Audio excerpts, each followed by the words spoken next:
অনেক ভালোবাসো। হ্যাঁ। বিয়ে করতে চাও।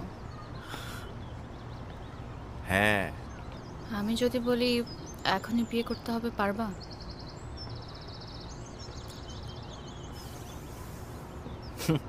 হ্যাঁ। তাহলে আমি তোমার সাথে প্রেম করব না, একবারে বিয়ে। আমার বাসায় আমি নিঃশ্বাস নিতে পারছি না, নিঃশ্বাস নেওয়ার জন্য নতুন বাসা লাগবে। পারবা? আমি রেডি। তুমি শুধু জানাও কবে বিয়ে করতে চাও। সময় মতো ব্যাকআউট করলে আমি কিন্তু একদম মেরে ফেলবো। আমি এত সহজে মরতে চাই না।